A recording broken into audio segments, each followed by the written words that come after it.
Hello everyone, आज हम लोग पढ़ेंगे कंपाउंड एंट्रीज के बारे में कि कंपाउंड एंट्रीज क्या होती हैं। ठीक है, चलिए शुरू करते हैं। समटाइम्स टू और more transactions relating to one particular account, यानी जब दो या दो से ज़्यादा ट्रांजैक्शन किसी एक पर्टिकुलर अकाउंट को रिलेट करते हैं, ठीक है, और वो सेम डेट के होते हैं। आपने यहाँ पे दो चीज़ें समझी, यानी एक पर्टिकुलर अकाउंट होना चाहिए और दूसरी चीज़ बेटा वो सेम डेट के होने चाहिए। जब दो या दो से ज़्यादा ट्रांजैक्शन किसी एक अकाउंट से रिलेट होते हैं और सेम डेट के होते हैं तो उस केस में उनकी सेपरेट एंट्रीज पास ना करके हम उनकी केवल एक एंट्री पास करते हैं। ठीक है, और वो जनरल एंट्री के टर्म में क्या कहलाता है? Compound entries. वो क्या कहलाता है? Compound entries. ठीक है, ये डेबिट या क्रेडिट कुछ भी हो सकता है। ठीक, चलिए एग्जाम्पल समझते हैं। जैसे लिखा है सैलरी पेड इन कैश और रेंट पेड इन कैश, 31 मार्च को दोनों है। अगर हम इनकी सेपरेट एंट्री करें, ठीक है, अगर हम इनकी सेपरेट एंट्री करें तो 31 मार्च को तो हमारी एंट्री क्या हो जाएगी?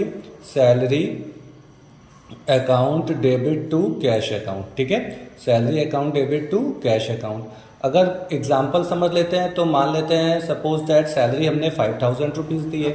ठीक है, अब दूसरी एंट्री रेंट की है 31 मार्च को, सेम डेट है, तो रेंट अगर हम पे करें तो क्या हो जाएगा बेटा? रेंट अकाउंट डेबिट, ठीक है, टू कैश अकाउंट। क्या हो जाएगा? Rent account debit to cash account. और रेंट हमारा कितना है? 2000 रुपये का। ठीक है, तो देखिए यहाँ पे हमने क्या किया, दो अलग अलग सेपरेट एंट्री पास की। अब देखते हैं क्या ये कंपाउंड एंट्री के रूल को फॉलो कर रहा है। अब इसमें देखिए दोनों सेम डेट की हैं और दोनों एक ही अकाउंट को रिलेट कर रही हैं, कैश को। ये भी कैश को रिलेट कर रही है और ये भी। तो हम इसकी क्यों ना एक एंट्री में कैसे एक एंट्री पास कर दें, जिसे हम कंपाउंड एंट्री कहते हैं, अलग अलग ना करके। कैसे करेंगे? देखिए बच्चों, दोनों में कैश क्रेडिट है तो कैश को कॉमन ले लेते हैं और डेबिट अलग है, तो हम यहाँ पे करके दिखाते हैं आपको। तो हमने क्या किया? सैलरी अकाउंट डेबिट, ठीक है, फिर रेंट को भी डेबिट कर दिया, रेंट अकाउंट डेबिट, और कैश दोनों में क्रेडिट था तो कैश को हमने कॉमन ले लिया टू कैश अकाउंट। ठीक है, तो हमारी एंट्री क्या बन गई? Salary account debit, rent account debit to cash account. Salary कितने की थी? 5000 रुपीज़ की। रेंट कितने का था? 2000 का। तो टोटल हमने कितना एक्सपेंस किया?